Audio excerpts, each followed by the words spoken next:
Good morning, students and friends. This is Pandey sir, welcoming you to my Pandey sir spoken English class. I'm with a topic analysis. This topic is about sentence analysis, some general observation of a written English for various competition examinations conducted in India. The topic is analysis, some general observation. That this concept is often used in written exams or for spoken English. So the first is clause. What is clause? A group of words that forms part of a sentence and has a subject and predicate. Clause means group of words which forms part of a sentence and has a subject and predicate. It means every clause in every sentence there's a mostly the sentence has clause and it is the part of sentence and it has subject and predicate. Clauses are divided in three kinds: principal clause, subordinate clause, coordinate clause. Principal clause, the main clause of a whole sentence. Subordinate clause, component part of some other clauses. Coordinate clause, component part of any other clauses. According to the J.C. Nisfield grammar, principal clause is the main clause of a whole sentence.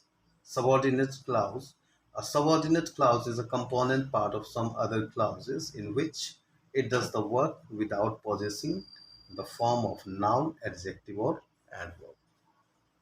Nisfield also said about coordinating clause. A coordinate clause is not a component part of any other clause, but forms a complete grammatical whole by itself. Now we will discuss to the clause analysis. Clause analysis means anything or breaking up a complex or compound sentence into its principles, coordinate, subordinate clause, and pointing out their mutual grammatical relationships. How to break up a sentence into clauses. It is the first point. How to break how to break up a sentence. How can you break up the sentence into many clauses? While breaking up complex or compound sentence into its clauses, it should be remembered that it is or it will have as many clauses as it has a finite verb. Mostly in compound or complex sentences, when you break the sentence into clause, the sentence is broken by and each of the clauses has finite verbs. It should be kept in mind that only the finite verbs and the gerund, infinitives or participle make the clause. Second points, how to find the principal clause. The first step in clause analysis is to find out principal clause.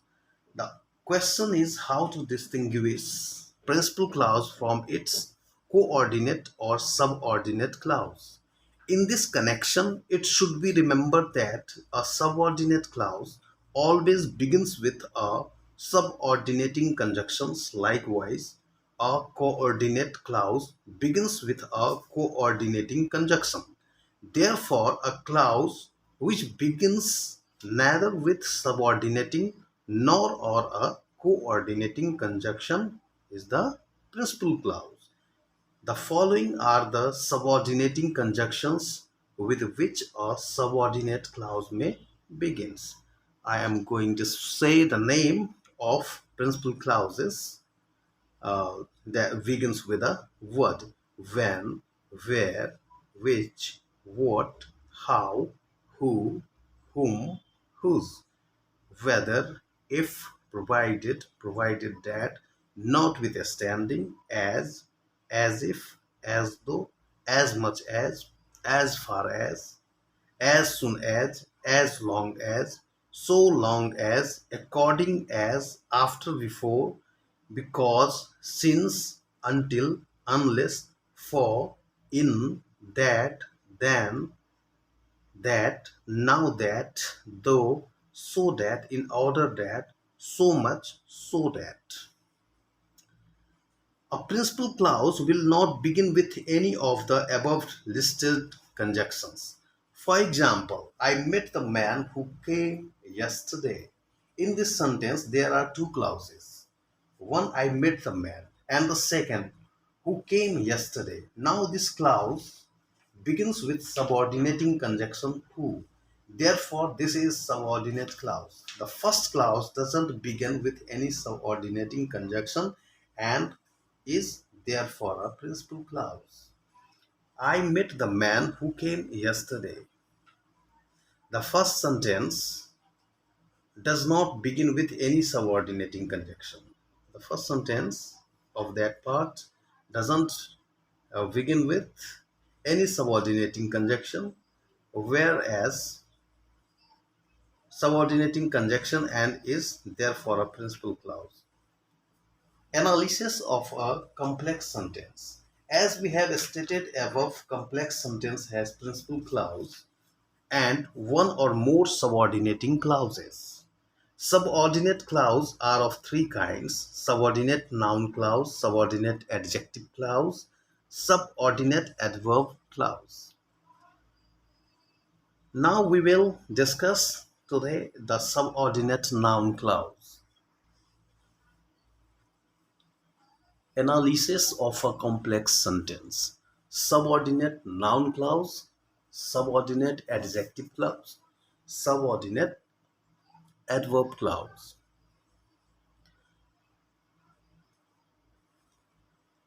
Subordinate noun clause. Explanation. Subordinate clause does the work of a noun. Subordinate clause does the work of a noun, functions. Subordinate clause does the work of a noun. How can subordinate clause functions in a sentence? Subordinate clause comes as subject of a verb. One. And second, subordinate clause comes as the object of a transitive verb. Third rule, subordinate clause comes as the object of a preposition. Rule fourth, subordinate clause comes as complement to a verb of an incomplete sentence. Subordinate clause comes as the case in oppositions to a noun. First, the noun clause as the subject of a verb. Where he lives is not known to me. Where he lives is not known to me. Where he lives is the subject and the verb is the word is. That you should tell a lie surprises me.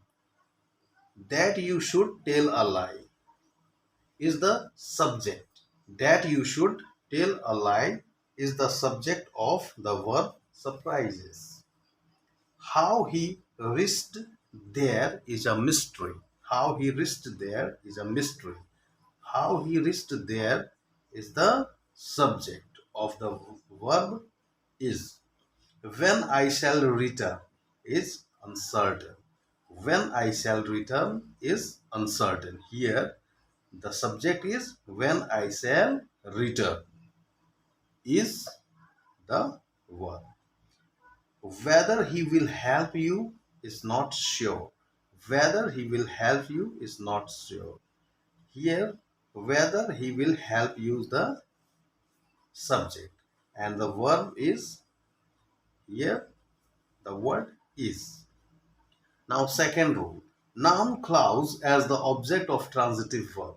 Noun clause as the object of transitive verb.